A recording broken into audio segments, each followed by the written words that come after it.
Okay, we're going to call the public safety meeting to order. Madam Clerk, please call the roll. Alderman Boyd, He's excused. Alderwoman Davis, Present. Alderwoman Howard, Present. Alderwoman Spencer, Present. Alderwoman Boyd, Present. Alderman Bosley, Alderman Muhammad, Alderman Oldenburg, Present. Alderman Ryan, Present. Alderwoman Clark Hubbard, Here. Alderman Page, Present. Chairman Vaccaro. Present. 9 present, you have quorum. Okay, we're going to do the approval of the minutes. I need a motion for the approval of minutes from the June 24th meeting. I move that we So moved. approve the minutes from June the 24th meeting. Second. The dog says second. Excuse me. Madam Clerk, please call the roll. Alderman Boyd, Alderwoman Davis, Aye. Alderwoman Howard, Aye. Alderwoman Spencer, Aye. Alderwoman Boyd, Aye. Alderman Bosley, Alderman Muhammad, Alderman Oldenburg, Aye. Alderman Ryan, Aye. Alderwoman Clark Hubbard,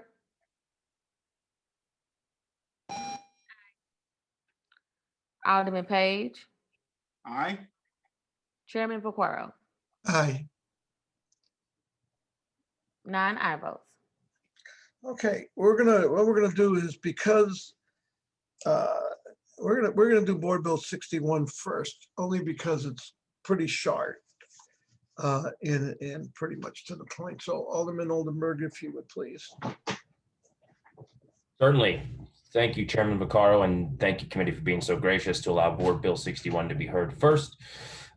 You're correct, Mr. Chairman. It is a very direct and succinct board bill, and it's proposing that we make it unlawful for any individual to lift the door handle or otherwise try door handle locks in a successive nature on vehicles to gain entry.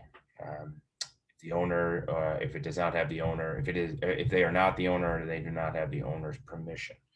Obviously, individuals found in violation would be subject to a fine, as it states in the bill, of no more than $500 or a term of imprisonment, no more than 90 days. The importance of this, and to underscore this at the hyper local level, if you will, i.e. an ordinance, is to bring it into the vista around crime fighting and police strategies.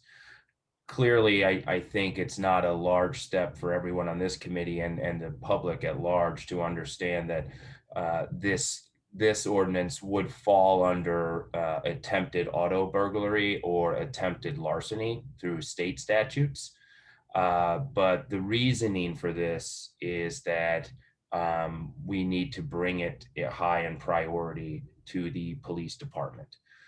You'll hear testimony today from folks that are very uneasy, as they should be, and scared around strangers in the middle of the night flipping door handles, and when their cameras catch them, or God forbid, when an individual interacts or engages with folks attempting to flip door handles and steal vehicles, they become very scared. They call the police. And we have testimony today. You'll hear that the police said, well, we'll send an officer, but we're not going to do a report because it's not a crime. Well, it is in fact a crime. So I think the important thing here is that this local ordinance will hopefully bring this to a higher priority to the police department and facilitate more crime fighting strategies around this in a more proactive nature. So, Mr. Chairman, with that, I'll yield to your discretion whether you want to take questions from the committee members or get right to the speakers. I think there's only 3 speakers, so let's have the speakers And Madam Clerk, if you would please read the about the 3-minute speech, about speakers, please. Okay, give me just a second. I don't think they'll probably need more than 3 minutes.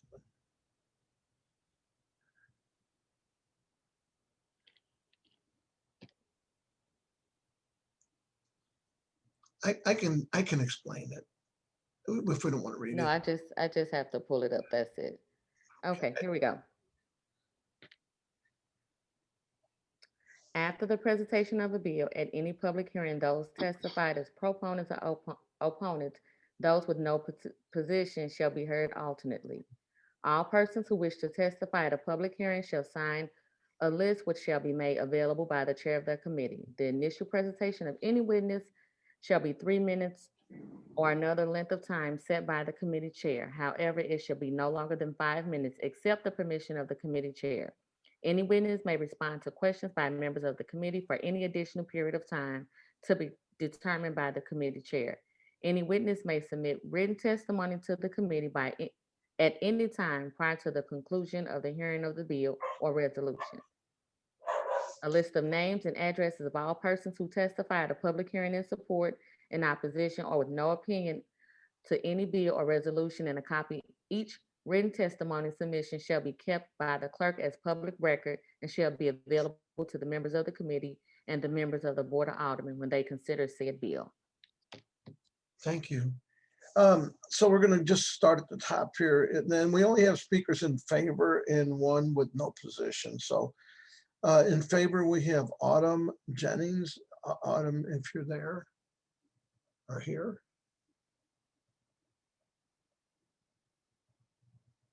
I don't know. I don't see if I see her in the. I don't hear her or see her. How about Janice Starbuck? Are you with us? She's not speaking today. She just sent a comment in favor. Okay, and the other last would be Gloria. Milla? Gloria? Either they, I don't see. Their written testimony. Well, yeah, it just said speaking, but they did both. But well, let's. Chairman, this is Tom Scheifeler. I was to be on the speaker list. I think he is on the list, Mr. Chairman. It's not on my newest one, but that's okay. Go ahead, Tom. That'd be fine. Thank you. Thank you, Chairman. Thank you, committee. My name is Tom Scheifeler. I'm a decades-long resident of the St. Louis Hills neighborhood in the 16th Ward, a board member of the St. Louis Hills Neighborhood Association, the co-chair for the association's safety committee, and I'm speaking in favor of the Board Bill 61 today. As this committee may already know from the daily social media postings, thieves are operating in our neighborhoods every day and night. These thieves casually walk the streets and alleys and check for unlocked vehicles, aka flipping car handles. Earlier this year, when my security camera recorded one of these incidents, I called the police to make a report and was told by the responding officers that flipping car handles was not a crime. And unless property was damaged or stolen, I would not be able to file a crime report. As you are also probably aware, the SLMPD allocates patrol resources largely based on crime data. If the data does not exist, they have no justification for increasing patrols. As a result, the thieves operate with impunity, knowing the chance of encountering police is low, and knowing even if they do see a patrol, they won't be arrested for flipping handles. Seeing numerous social media posts of residents saying it was, quote, time to leave the city because of all of this crime, I decided to take action. I started with posting a survey on social media asking if residents thought there should be an ordinance to make flipping car handles unlawful. To date, there have been 411 votes, with 84% in favor of making it unlawful. 84% in favor. I then shared this with Alderman Oldenburg and discussed passing an ordinance. Board Bill 61 is a reasonable, measured, and appropriate response to the out of control situation of everyday and night stealing in our neighborhoods. It provides the police with a tool to help deter the criminal activity, and it provides the means to include these incidents in the crime data that they use to allocate patrol resources. I ask this committee to vote in favor of Board Bill 61 to support the law-abiding residents of St. Louis City. Thank you for your time today, and I'm happy to answer any questions. Thank you.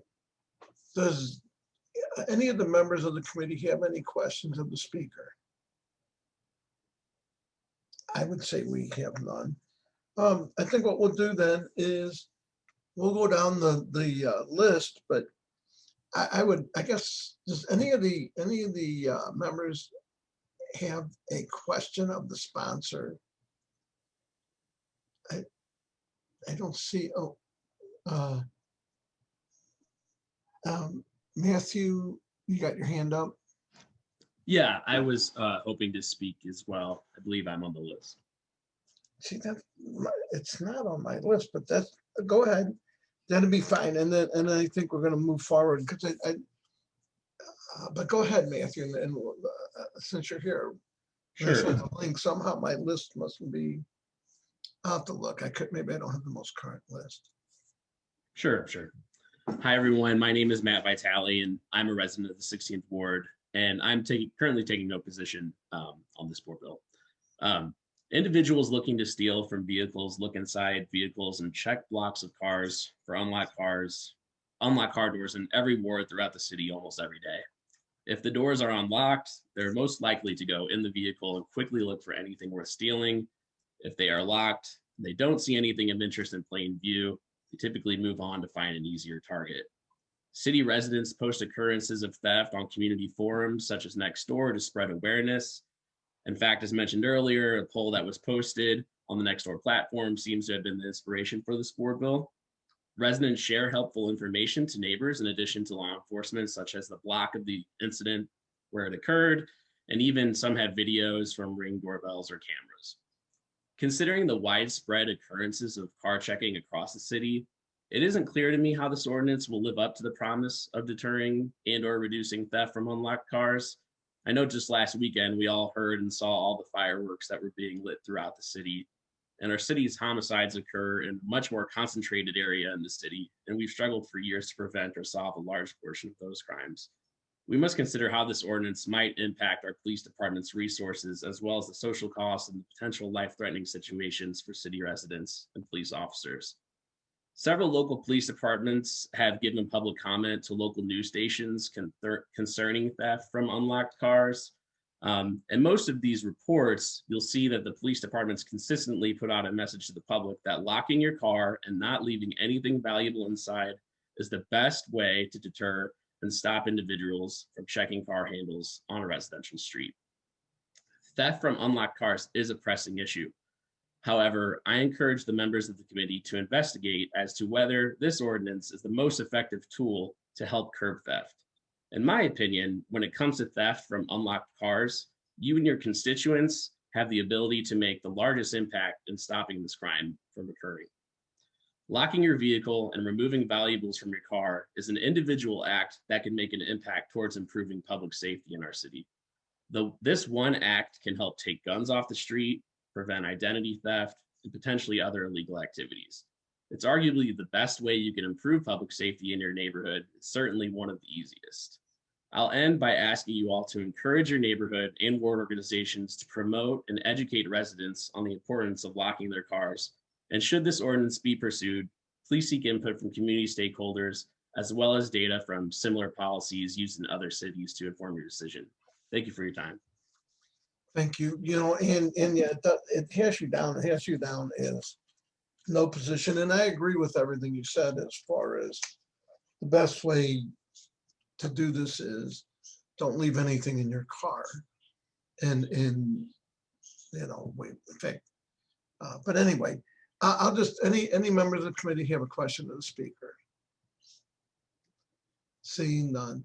I think what we'll do is. I do have a question. Oh, okay, I'm sorry, go Sorry, ahead. I was slow getting on the mute button there. Okay, I'm kind of leaving it open rather than going down through the list because I think, you know, anyone can just jump in on the committee. Sure. So, Alderman Oldenburg, I did see your email that you sent just before this with your correspondence with the chief of police. Have you had more interactions with either officers or brass of the police department to discuss how this may reallocate police resources if this ordinance went into effect? Question for the speaker or me, Mr. Chairman? It was free. It was. Okay, I'm fine. Yeah, great. I just want to make sure. Thank you, Alderman, for the question. I did reach out to both the public safety director and the chief on the 14th of June.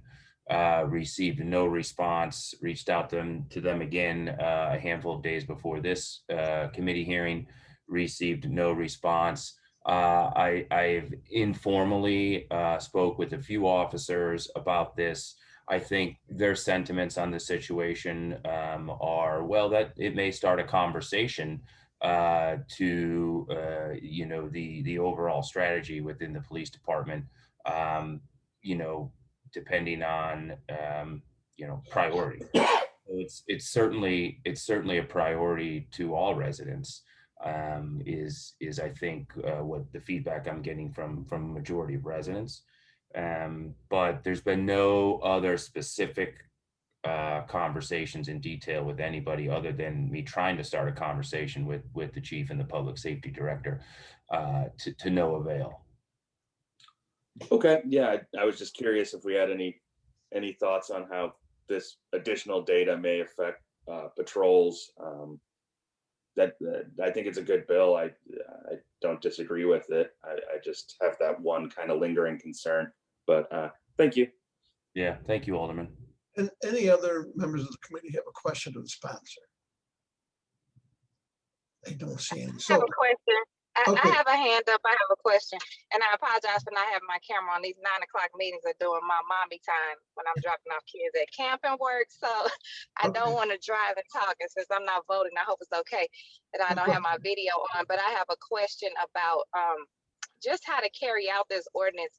So even with the patrolling, because, and I hope you know where I'm going with this, I don't want this to become a predatory tool that people can use against people that might just be walking through neighborhoods. What is the call going to be like? Or have you thought about what it's going to look like if you just see young men walking down the street? I understand if you have the video and everything, but if you just see young men walking down the street, are you going to be able to say they were just pulling on handles, or how are we going to carry out this?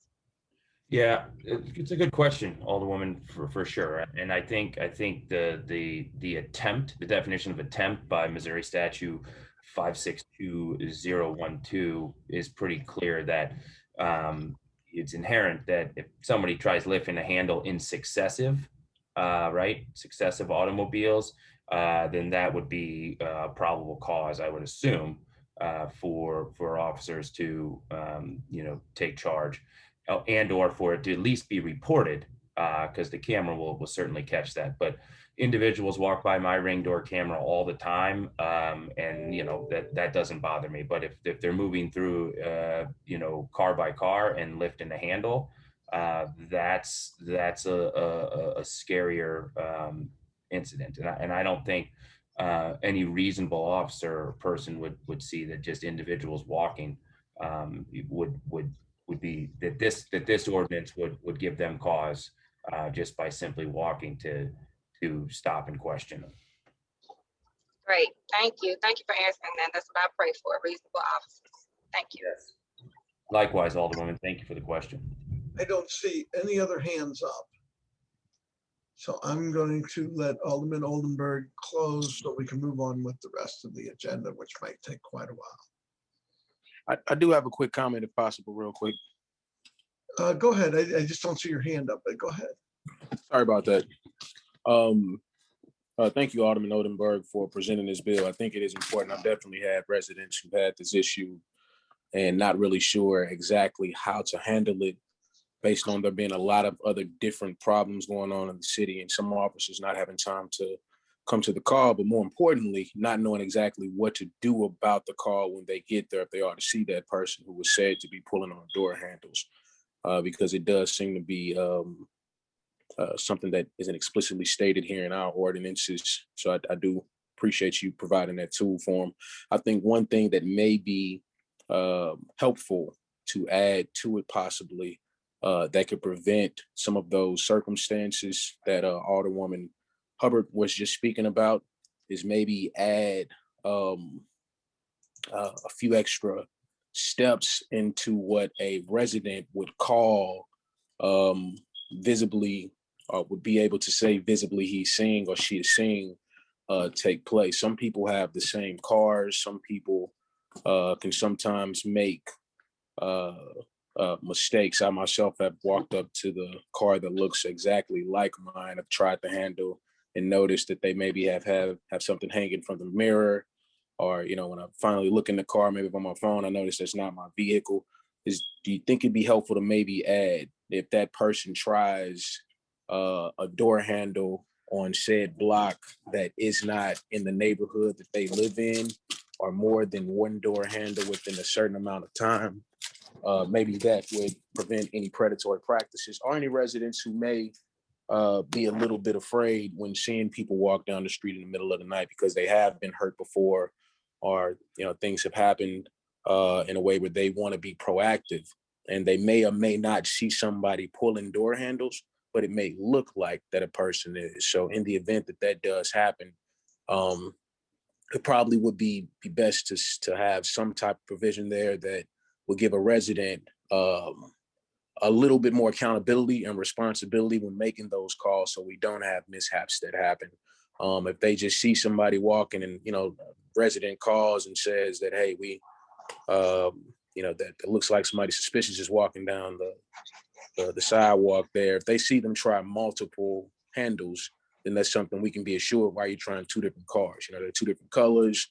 We both saw it. We witnessed it. The camera witnessed it at the same time. There's no, my uncle has a car like this, so I thought this was my car. It's not it wouldn't be as easy for that person to say that they were making just a common mistake, or not a common mistake, just a mistake in general. So, I definitely understand where Alderwoman Hubbard is coming from, just to ensure that we don't have any unintended consequences, but it's most certainly necessary, I believe. And I would hope that all measures will be taken from residents to ensure that we are pointing the finger at the right people, and those individuals do get apprehended and something is done about it, so we can set an example or send a message out to those, set an example and send a message out to those who feel like these practices won't be dealt with and they can get away with, however they like within respects to trying people's door handles. So I just wanted to make that comment. How do you feel about that, Alderman Oldenburg? Yeah, certainly, Alderman, and I appreciate that. I hope my word's still good with you. I would be happy if we can pass this out of committee. I will work with you on tightening up some of that language to address that concern. Trust me, it's at the top of my mind that I don't want just another tool for what is a reload of stop and frisk, right? For sure. I think we can add some language around, the reasonableness of the facts and circumstances, that successive door flipping means more than, a certain amount of vehicles. I certainly don't want this to be a tool for residents to call just because someone may have made a mistake on where they parked their car. So yeah, if you don't mind, I'll reach out to you specifically tomorrow morning, and we can work maybe on a floor substitute, if that's okay. Yeah, absolutely. I'm all the way good with that. And I definitely don't think you intend any malice or anything. You feel like the rest of us feel. We're trying to figure out how to stop individuals who are criminalizing us from feeling like that, they could get away with whatever they like here in the city. So I'm with it. I appreciate the effort. You bet, Alderman. Your point and the Alderwoman from the 26 is well taken, and I'll work with you on it for sure. Thank you. I have no further questions. With that I yield, Mr. Chairman. Thank you. Okay, maybe I'll just go down the list, make it easy on myself. Alderwoman Davis, any questions? Thank you, Mr. Chairman. I don't necessarily have a question. I just wanted to add a comment to the concern that has been raised. As you all are looking at this bill, please make sure you don't go too far away from the language of the state, because what we have encountered in the past is that we get overruled by the state. And the language that's currently in this bill is identifiable on the state level, which does say successive door handles, which means if you're walking down the street pulling 2, 3, 4, 5 door handles, a call needs to be made because there's a problem there. And I do understand the concerns, but be cautious in your wording so that the whole thing doesn't get overturned by the state, because we do need another tool. Thank you. Thank you. Alderwoman Carol Howard. I have no questions or comments. I agree with what's been said, and I commend Alderman Oldenburg for his willingness to make some amendments to this.